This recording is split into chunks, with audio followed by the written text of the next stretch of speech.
What were you doing when you were 14 years old? For me, I was not reporting about space. I was probably getting into trouble, honestly, but there's a 14-year-old Felix Gatfield. He is a British space reporter, and he's the real deal, guys. You may hear that he's 14 and gloss it over and not think much of it, but Felix has interviewed Tim Dodd, Jared Isaacman, and many more. Hello and welcome to Spacetime. In today's video I have an exclusive interview with Jared Isaacman from Inspiration 4 and the newly revealed second crew member. Well, then I want to introduce you to the other astronaut on Inspiration 4 that no one knows about at this point. We're not releasing it until next week. So we've got astronaut Ellie Arcenaux coming next to me. Hi, Felix. It's nice to meet you. Felix is doing something that I am so inspired by. Not saying that TikTok is bad, but to actually pursue real space journalism at 14 is quite incredible. I interviewed him recently after he asked to interview me for his channel, and I was so inspired by what he's doing. I wanted to turn the tables and talk to him. So hopefully you enjoy this interview. Tell us your first and last name and where you're from. My name's Felix Gatfield and I'm from Britain. And you're how old? 14. You're 14. Wow. Okay. And you have been covering the space scene for, you said, almost 2 years now? Yeah, so it'll be 2 years on February 27th of my first ever interview with the Inspiration 4 crew. What do you think about people going to live on the moon and Mars, setting up bases and living there? It sounds like it's the future. I think that that's where we're headed. I think the SpaceX employees think that, the world is a more interesting place when, everyday people can go and explore among the stars. So, it just is, I think, in our nature to want to go out and adventure and explore and discover new things and maybe answer some of life's greatest questions, and those answers are probably in the world beyond ours. So the moon seems like a really nice stepping stone, and then Mars, and then beyond. I emailed them about having an interview with Jared Isaacman, who was the mission commander. And then I got onto that interview. I had all my questions written out for Jared. And then literally a minute before the interview, he said, I'd like to introduce you to someone else. And he brought Ellie Arcenaux in. And I had no idea I was going to interview her. And I was the first person to interview her. And I was the first person kind of outside of anyone in SpaceX or any of their families or anyone to kind of find out that Ellie was going to be on that mission. So I got the first interview with her, and that's what started my channel. That's what I kind of call my kind of anniversary, February 27th. It's really one of my favorite interviews as well.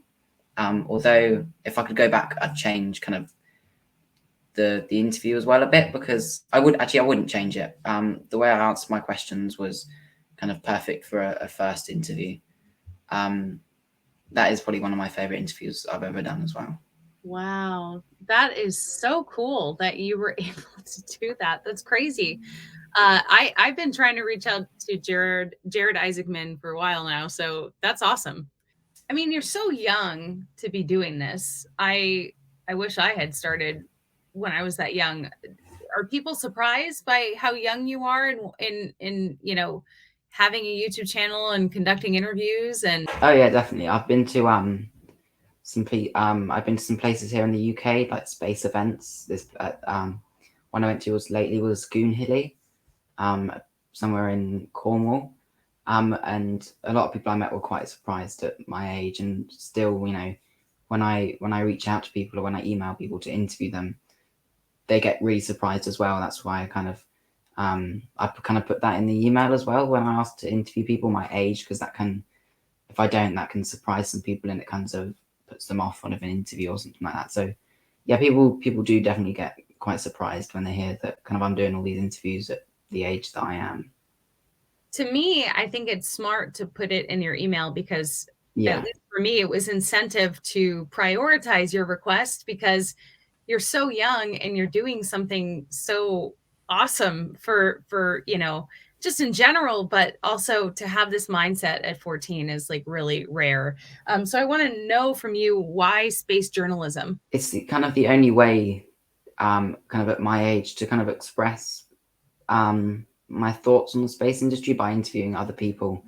Kind of something else I'd like to also start is like space updates. Kind of a lot of people do that, but I like to bring it in kind of like a unique way onto my channel. But space journalism is kind of, I get to interact with people. People when I interview someone, I learn something.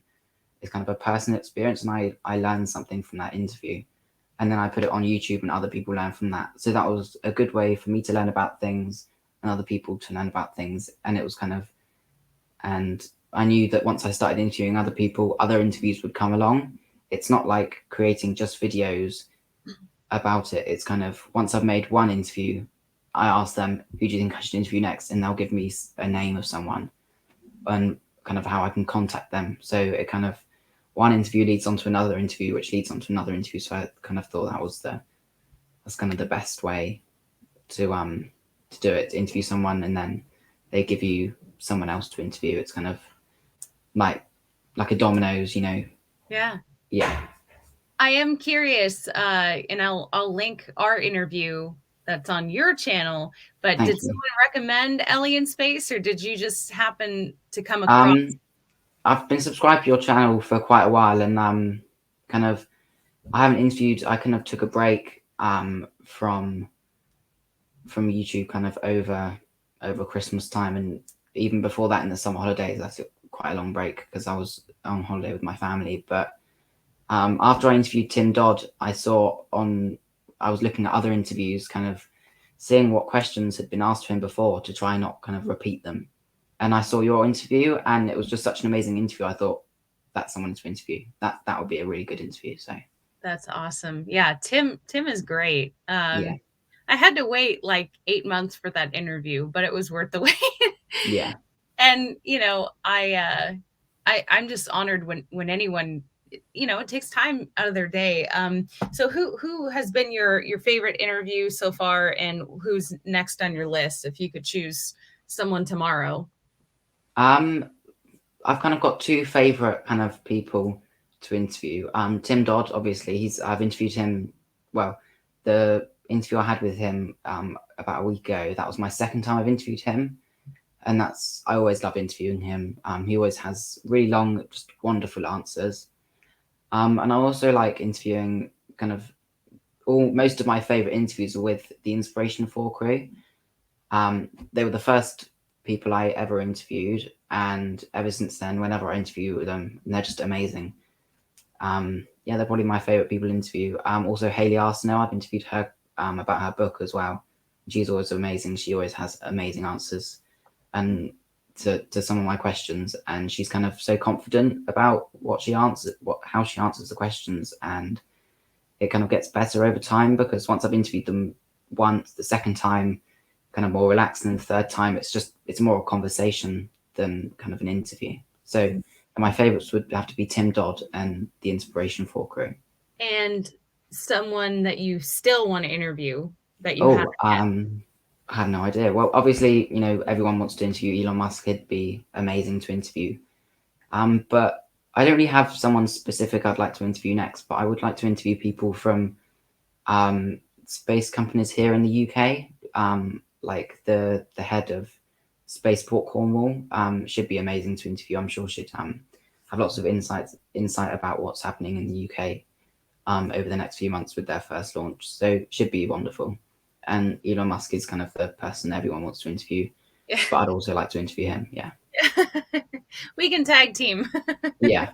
We'll make a list of people so he can knock them out in one interview. That'd be so cool.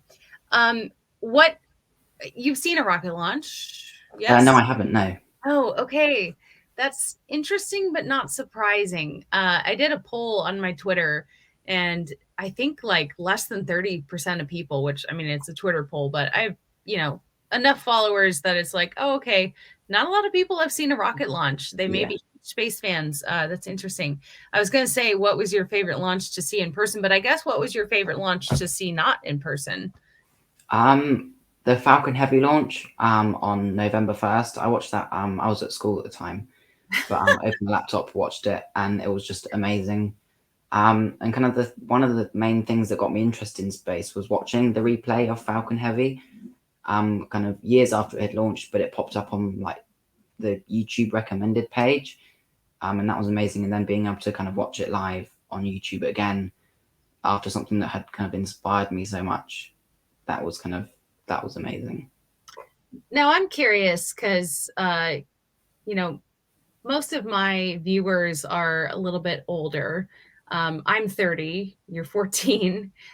So you have a better pulse on teenagers today. So are your peers interested in space? Do they care? No.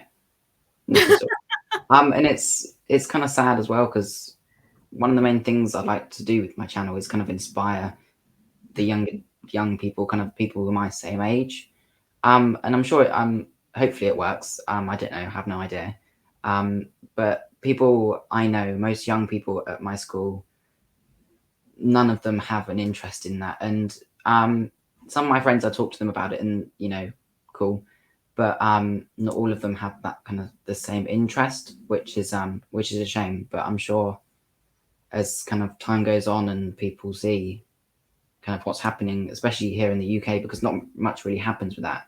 Yeah. And I know a lot of young people in the US, they kind of, when they're young, they go to, like you talked about, going to like Kennedy Space Center. In the UK, we don't really have something like that for young people to go and see. So I think if there was that kind of thing in the UK, I'm sure that would kind of inspire lots of young people. But no, not many people have this kind of same kind of interest in space as I do. Yeah, but I'm guessing a lot of them have an interest in YouTube and having a channel. Yeah, some people also have YouTube channels, like YouTube gaming channels. A lot of people do that. Yeah, so lots of people have an interest in kind of YouTube and YouTube channels. Yeah. Why are you interested in space in the first place? Well, like I said, it was the Falcon Heavy launch replay that I saw on YouTube, and then I had an interest, and then a month or two later, I sent out an email to Jared Isaacman about an interview with him, and then when I got that interview, it was like I sent the email, an hour later I found out that I got the interview, and that was amazing. But it's kind of when I got the interview with Jared Isaacman, I kind of thought, right now I need to research, I need to write down all the questions I'm going to ask him. So then I saw that, and then once I started researching Inspiration 4, I started seeing things like the SpaceX demo missions, things I'd never actually seen before. So getting that interview with Inspiration 4, then researching for the questions, I kind of saw loads more parts about the space industry that I'd never seen. Like everyone, you talk to people about space, they like think NASA. But then while I was researching for this interview, I kind of saw loads of other places that I'd never seen, like other companies that I'd never actually heard of before. So that was wonderful. What are you most excited to see in 2023? The two things. The first ever launch from UK soil in Cornwall, happening, fingers crossed, in January. It was going to happen in the summertime in 2022, but they moved it to November, then to December, and now to January. They've got all the approval now, so hopefully that should be happening. Hopefully I'll be there to watch the launch. That'll be my first ever launch. Unfortunately, the highly anticipated Virgin Orbit launch that we were all looking forward to, many of us were watching it live, was not successful and did not reach orbit. This was the first attempt to launch from Western Europe, and it appears it has failed after an anomaly was reported to have prevented the rocket from reaching orbit. Virgin Orbit was attempting to send 9 small satellites into space from a 70-foot rocket attached beneath the wing of a modified Boeing 747 aircraft. Cosmic Girl took off from New Quay around 10 p.m. Monday night, and remember, the rocket had to detach from the aircraft and ignite over the Atlantic Ocean at an altitude of 35,000 feet.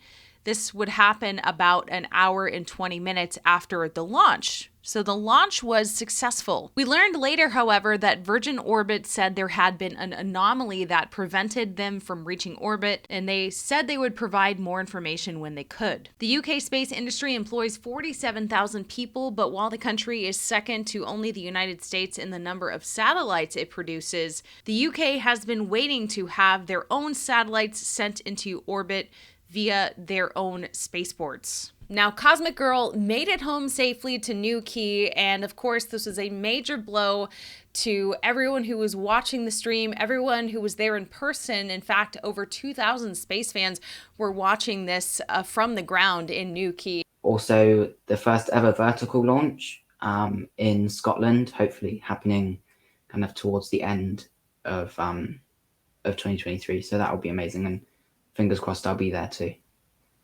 Wow, I'm surprised you didn't say Starship.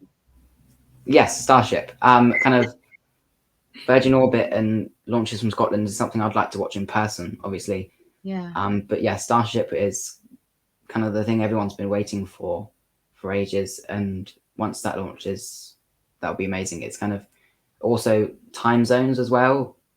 The time that launches, it's like midnight in the UK, so a lot of late nights kind of waiting for it to launch, hopefully. What about Mars? You had a Mars poster behind you. Yeah. You know, what is your interest or involvement with, you know, humans going to Mars? Is that something you think is going to happen anytime soon? Why is this important? Yes, kind of. I really want to see kind of in my lifetime. I probably 100% will. Fingers crossed, hopefully see people landing on Mars, on the moon, and then onto Mars. But that's definitely something I'd like to see in my lifetime. And kind of that will be, once that happens, that will be kind of, what else is there to do, you know? Where else can we go? But definitely I'd like to see that. And kind of, also Mars is one of my favorite planets kind of in the solar system. Other than kind of the moon, which we'll hopefully be seeing people land on with the Artemis missions in a few years. Yeah. Why do you think it's important that we build life on Mars?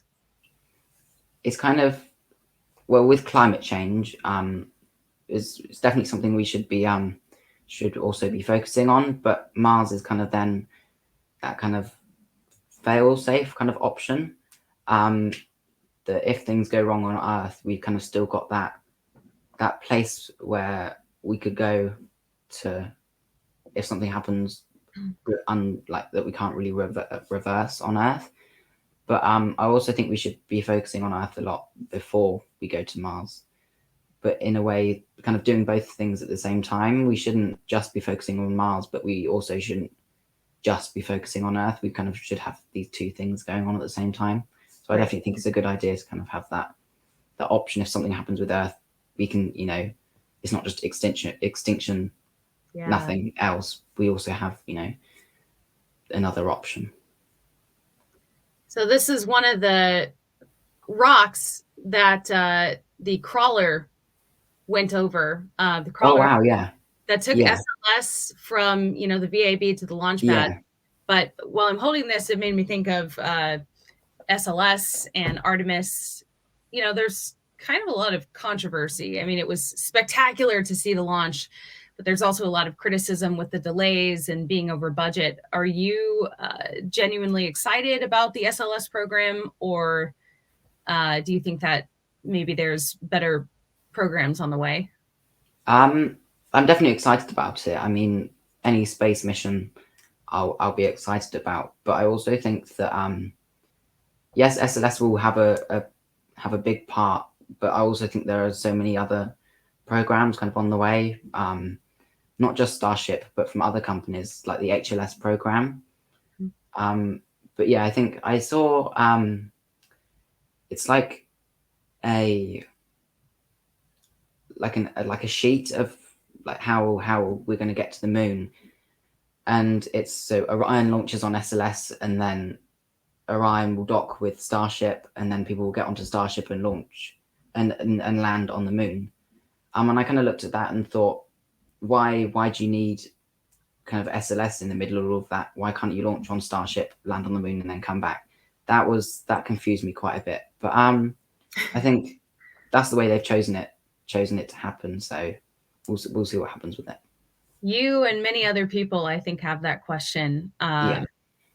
What are your top 3 space companies that you're going to be keeping an eye on in 2023? In 2023, probably Virgin Orbit from the UK, like I talked about. SpaceX with the first orbital Starship launch, and also Rocket Lab, who will hopefully be recovering and bringing back to Earth one of their Electron rockets. So that'll be exciting, kind of seeing them pick it up out of the air with a helicopter and land that. They're kind of the 3 companies I'll be keeping on my eye on this year. Would you go to the moon or Mars or both? I'd definitely go to them if I had the chance when I'm older, yeah. Even Mars? Yeah, if I had the chance, yeah. All right. Would you? In the early days of going to Mars? Probably not, no. What if it was a one-way trip? I have no idea. I'll probably wait until there was an option to come back, you know? Yeah. Good answer. Unless everyone I knew was coming with me. Oh, there you go. Yeah, you asked if I would. I think the moon for sure, like once it's, I don't know, more frequently traveled to. In Mars, maybe. What do you want to be? I guess this is like so cliche, but when you grow up, you know, are you trying to stay on the journalism path? Do you want to be an astronaut? My kind of what I'm trying to do is, so in September of last year, I moved to a school to so I started studying engineering. So that's definitely, I don't want to just stay in kind of journalism. I'd like to go to do both, kind of actually be in the space industry, be a part of what's going on, but also kind of document it at the same time. But if that doesn't work out with kind of being in the space industry, I also then again have that kind of fail safe that if that doesn't work, I can report on it. Yeah, that's awesome. I mean, sounds like you're inspired by what's going on. And so yeah. I'm curious, are you on TikTok? Because I interviewed Astro Alexandra. She has like over 2 million followers on TikTok, and she has kind of amassed this, you know, following of younger people through her little space facts and kind of stories. So that's another way, I guess, some interest is being generated. Yeah, definitely. Yeah. I follow a lot of people on TikTok as well who are doing like these small short videos about space, kind of these short little facts, like updates and stuff. And then you look at these comments and people are actually like, they're interacting with those videos. Younger people, kind of teenagers are actually, you know, they're talking about it in the comments. They've also got their interest, which also brings, you know, hope that younger people are still kind of interested in space. Do you post on TikTok? I have before, yeah. Not kind of like have you heard of CapCut? CapCut? It's like an editing software. I've never used it. Pardon? I've never used it, but I've heard of it. Yeah, so I've made like short space videos about that, not like information ones, just like cool space pictures, that kind of thing. Okay. But I'd definitely like to start making like information videos to put on. Yeah. Same. I've made a couple, but I haven't been consistent with it, and it's it's kind of like, you know, when I have time or when I think about it. But there's a lot of young people on the platform, right? Yeah, and I also think the thing with having YouTube as well is you post a video on YouTube, you spent days making it. You put loads of this hard work in, you put it on YouTube and it gets 200, 300 views. but which is amazing. But then you also put something on TikTok that you spent, 10 minutes making, and it gets, thousands of views. Yeah. So I also think, that's kind of one of the downsides of TikTok, and also one of the downsides of YouTube. You put all this work in, Right. you get 200 views, and you put 10 minutes work in, and you get millions of views. Well, I, for one, think that your channel deserves a lot more views and a lot more subscribers, because you're doing real journalism. So plug your channel, tell people where to find you on the internet. Thank you. Yeah, I will. What's it called? Felix Spacetime, right? Felix's Spacetime, yeah. Felix's Spacetime. Is that what you would search on YouTube? Yeah. Okay. Well, I'll put the link in the description. And you're also on Twitter, right? Yeah. Okay. What's your handle? At space_time3. Awesome. Well, I am really impressed by what you're doing, and I can't wait to share this video and just kind of feature some of the young talent and inspiration that we have in the space industry. So keep on doing it. I hope to see you at Starbase someday. Yeah, thank you so much. Yeah, definitely. Thank you so much for watching this interview with Felix. I think that he is really onto something, and that you will see a lot more of him in the future as his channel grows. So if you want to subscribe and follow Felix, I'll put those links in the description. Thank you, Felix, so much for interviewing me on your channel. And thank you to everyone who watched this video. Please make sure to give it a like, subscribe if you haven't already to Ellie in Space, and I'll see you in the next video.